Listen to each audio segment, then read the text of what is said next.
Hello बच्चों, कैसे हैं आप लोग। आशा करती हूँ कि आप सभी अच्छे होंगे। बच्चों, शुरू करते हैं आज का अध्याय तीर्थ यात्रा।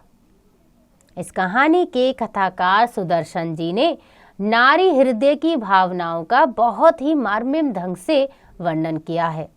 जहाँ एक नारी अपने बच्चे के लिए दिन रात जागकर उसके स्वस्थ होने की कामना करती है, वहीं दूसरों के हित के लिए अपना सर्वस्व समर्पित करने के लिए भी तैयार रहती है। तो बच्चों, सच्ची तीर्थ यात्रा से क्या आशय है? आपके मन में अगर कोई विचार है तो दिए गए स्थान पर जरूर लिखिएगा। तो आइए शुरू करते हैं आज की कहानी तीर्थ यात्रा। लाजवंती के यहाँ कई पुत्र पैदा हुए, मगर सबके सब बचपन में ही मर गए। आखिरी पुत्र हेमराज उसके जीवन का सहारा था। उसका मुंह देखकर वह पहले बच्चों की मौत का दुख भूल जाती थी। यद्यपि हेमराज का रंग रूप साधारण बालकों सा ही था, मगर लाजवंती की आंखों में वैसा बालक सारे संसार में ना था। लाजवंती को उसकी इतनी चिंता थी कि दिन रात उसे छाती से लगाए फिरती थी, मानो वह कोई दीपक हो जिसे बुझाने के लिए हवा के तेज झोंके बार बार आक्रमण कर रहे हों। वह उसे छिपा छिपा कर रखती थी, कहीं से किसी की नजर न लग जाए। वह उसे खेलने के लिए घर से बाहर न निकलने देती। अगर वह कभी निकल भी जाता तो लाजवंती घबराकर ढूंढने लग जाती थी। तो बच्चों, एक औरत थी लाजवंती, जिनके कई सारे बेटे हुए, लेकिन सभी बचपन में ही मर गए। आखिरी में एक बच्चा हुआ जिससे उसको इतना मोह था कि वो उसे बाहर खेलने जाने पर भी घबराती थी और उसे हमेशा अपने सीने से लगाए रखती थी। गांव की स्त्रियां कहती, हमारे भी तो बच्चे हैं, तू जरा जरा सी बात में यूं पागल क्यों हो जाती है। लाजवंती यह सुनती तो उसकी आंखों में आंसू लहराने लगते। भर्राए हुए स्वर में उत्तर देती, क्या कहूँ, मेरा जी डर जाता है। इस समय उसे मरे हुए पुत्र याद आ जाते थे और उसके मन में भय बैठ जाता था। मगर इतना सावधान रहने पर भी हेमराज बुरी नजर से ना बच सका। प्रातःकाल था, लाजवंती दूध दूह रही थी। इतने में हेमराज जागा और जागते ही मुंह फुलाकर बोला, माँ। आवाज में उदासी थी। लाजवंती के हाथ से बर्तन गिर गया। दौड़ती हुई हेमराज के पास पहुंची और प्यार से उसके सिर पर हाथ फेरकर बोली, क्या है बेटा, घबराया हुआ क्यों है तू। हेमराज की आंखों में आंसू डबडबा आए। रुक रुक कर बोला, सिर में दर्द हो रहा है, बहुत दर्द हो रहा है। बात साधारण थी, मगर लाजवंती का नारी हृदय कांप गया। यानी माँ की जो ममता होती है वो तो बहुत ही देखने लायक होती है जब उनका बच्चा बीमार होता है। यही दिन थे, यही ऋतु थी जब उसका पहला पुत्र मदन मरा था। वह भी इसी तरह बीमार हुआ था। तो इसी वजह से लाजवंती ज़्यादा परेशान हो गई। लाजवंती के पैरों के नीचे से धरती खिसकती सी मालूम होने लगी। वह व्याकुल हो गई। गांव में दुर्गादास वैद्य अच्छे अनुभवी वैद्य थे। लोग उन्हें लुकमान समझते थे। सैकड़ों रोगी उनके हाथों से स्वस्थ होते थे। लाजवंती उनके पास पहुंची। लाजवंती को देखकर वैद्य जी बोले, क्यों बेटी, क्या बात है। लाजवंती ने चिंतित से होकर उत्तर दिया, हेम बीमार है। वैद्य जी ने सहानुभूति के साथ पूछा, कब से। आज ही से, कहता है सिर में दर्द है। बुखार तो नहीं, वैद्य जी ने पूछा। मालूम तो नहीं होता, आप चलकर देख लेते तो अच्छा था, लाजवंती ने कहा। वैद्य जी का मनोरथ सिद्ध हुआ। उन्होंने जल्दी से कपड़े पहने और लाजवंती के साथ हो लिए। जाकर देखा तो हेमराज बुखार से बेसुध पड़ा था। वैद्य जी ने कहा, कोई चिंता नहीं, दवा देता हूँ, बुखार उतर जाएगा। लाजवंती के डूबे हुए हृदय को सहारा मिल गया। उसने दुपट्टे के आंचल से अठन्नी निकाली और वैद्य जी के भेंट कर दी। वैद्य जी ने मुंह से नहीं नहीं कहा, मगर हाथों ने मुंह का साथ ना दिया। उन्होंने पैसे ले लिए। कई दिन बीत गए, हेमराज का बुखार नहीं उतरा। वैद्य जी ने कई दवाइयां बदली, परंतु किसी ने अपना असर ना दिखाया। लाजवंती की चिंता बढ़ने लगी। वह रात रात भर उसके सिरहाने बैठी रहती। लोग आते और धीरज दे देकर चले जाते। एक दिन लाजवंती ने वैद्य जी से पूछा, हकीम जी, आखिर क्या बात है जो यह बुखार उतरने का नाम नहीं लेता? वैद्य जी ने उत्तर दिया, मियादी बुखार है। लाजवंती चौंक पड़ी। उसने तड़प कर पूछा, मियादी बुखार क्या? अपनी मियाद पूरी करके उतरेगा। पर कब उतरेगा? 21वें दिन उतरेगा, इससे पहले नहीं उतर सकता। आज 11 दिन तो हो चुके हैं, बस 10 दिन और हैं। किसी तरह से ये दिन निकाल दो, भगवान भला करेगा। लाजवंती का माथा ठनका। हिचकिचाते हुए बोली, कोई अंदेशा तो नहीं? वैद्य जी बोले, देखो बुखार सख्त है, हानिकारक भी हो सकता है। मेरी राय में तो हेम के पिता को बुलवा लो तुम। लाजवंती सहम गई। उसका दिल बैठने लगा।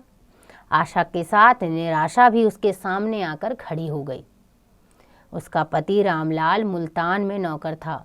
उसने तार भेजा, वह 3रे दिन पहुंच गया। इलाज दुगनी सावधानी से होने लगा, यहाँ तक कि 10 दिन और भी बीत गए। अब 21वां दिन सिर पर था। हेम की देह अभी तक आग की तरह तप रही थी, यानी उसका तेज बुखार बहुत धीरे आगे बढ़ता चला जा रहा था। लाजवंती और रामलाल दोनों घबरा गए। सोचने लगे, क्या बुखार एकाएक उतरेगा? वैद्य जी ने नाड़ी देखी तो घबराकर बोले, आज की रात बड़ी भयानक है, सावधान रहना, बुखार एकाएक उतरेगा। लाजवंती और रामलाल दोनों के प्राण सूख गए। वैद्य जी के शब्द किसी आने वाले भय की पूर्व सूचना थी। रामलाल बेटे के सिरहाने बैठ गए। लाजवंती के हृदय को चैन न था। वह मंदिर पहुंची और देवी के सामने गिरकर देर तक रोती रही। जब थककर उसे सिर उठाया तो उसका मुख मंडल शांत था, जैसे तूफान शांत हो जाता है। उसको ऐसा मालूम हुआ जैसे कोई दिव्य शक्ति उसके कान में कह रही है, तूने आंसू बहाकर देवी के पाषाण हृदय को मोम कर दिया। लाजवंती ने देवी की आरती उतारी, फूल चढ़ाए, मंदिर की परिक्रमा की और प्रेम के बोझ से कांपते हुए स्वर से मानता मानी, देवी माता, मेरा हेम बच जाए तो मैं तीर्थ यात्रा करूंगी। मानता मानने के बाद लाजवंती को ऐसा लगा जैसे उसका संकट टल गया। घर पहुंची तो पति ने कहा, लो बधाई हो, तुम्हारा परिश्रम सफल हो गया, बुखार धीरे धीरे उतर रहा है। लाजवंती के मुख पर प्रसन्नता थी और आंखों में आशा की झलक। झूमती हुई बोली, अब हेम को कोई डर नहीं है, मैं तीर्थ यात्रा मान आई हूँ। रामलाल ने तीर्थ यात्रा के खर्च का अनुमान किया तो हृदय बैठ गया, परंतु पुत्र स्नेह ने इस चिंता को देर तक ठहरने न दिया। उत्तर दिया, अच्छा किया, रुपया क्या है, हाथ का मैल है, आता है चला जाता है। परमेश्वर ने एक लाल दिया है, वह जीता रहे, यही हमारी दौलत है। ऐसा रामलाल ने अपनी पत्नी को कहा। प्रभात हुआ तो हेम का बुखार बिल्कुल उतर गया था। लाजवंती के मुखमंडल से प्रसन्नता टपक रही थी। वैद्य जी ने आकर देखा तो प्रसन्नता से बोले, अब कोई चिंता नहीं, तुम्हारा बच्चा बच गया। लाजवंती ने हेम की कमजोर देह पर हाथ फेरते हुए कहा, क्या से क्या हो गया? वैद्य जी ने लाजवंती की ओर देखा, रामलाल से बोले, यह सब इसी के परिश्रम का फल है। लाजवंती ने उत्तर दिया, देवी माता की कृपा है और आपकी दवा के प्रभाव का फल है। मैंने क्या किया? मैं तो तुम्हें दूसरी सावित्री समझता हूँ। उसने मरे हुए पति को जिलाया था, तुमने पुत्र को मृत्यु के मुंह से निकाला है। 7वें दिन रामलाल नौकरी पर चले गए और कहते गए कि तीर्थ यात्रा की तैयारी करो। 3 महीने बाद लाजवंती तीर्थ यात्रा के लिए तैयार हुई। जाने से पहले की रात उसके आंगन में सारा गांव इकट्ठा हुआ। सांझे और करतालें बज रही थी, ढोलक की थाप गूंज रही थी, स्त्रियां गाती थी, बजाती थी। दूसरी तरफ कहीं पूरियां बन रही थी तो कहीं हलवा।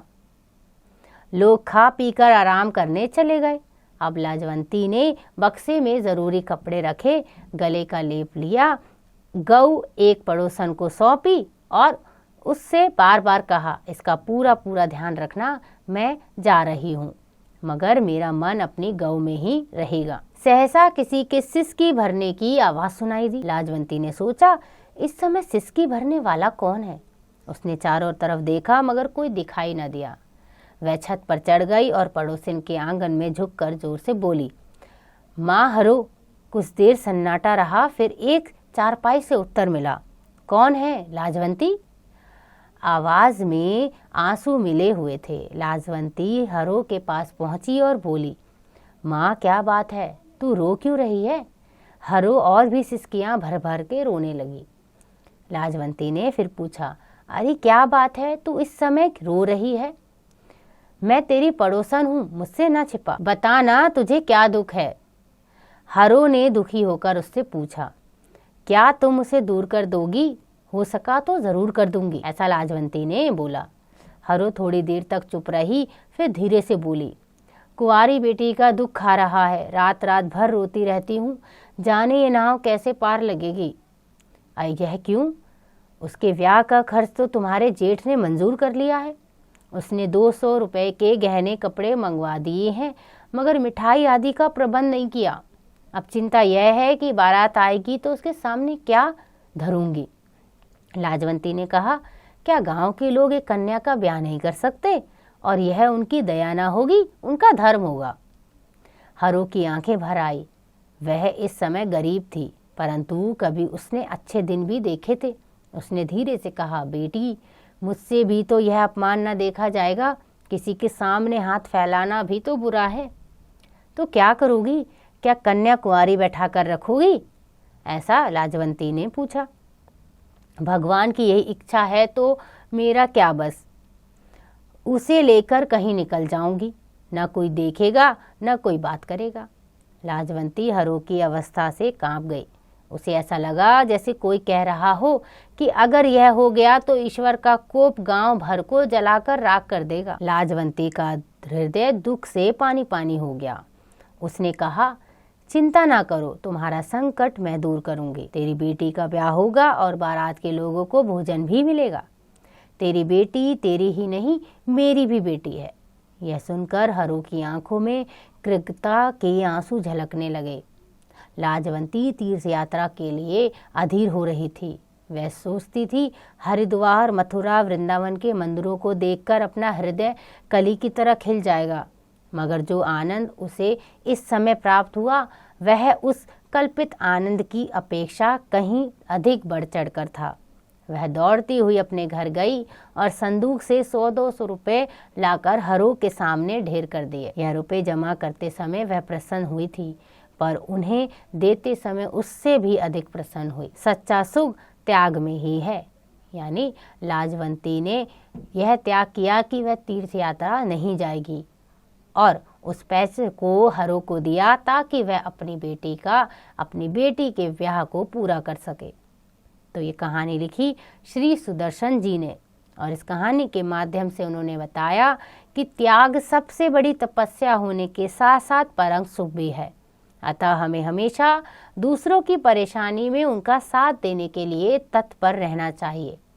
यही सच्ची भावना है और इसी में सबका भला है। आशा करती हूँ कि आपको यह अध्याय समझ आ गया होगा। इसका अभ्यास आप स्वयं कीजिएगा।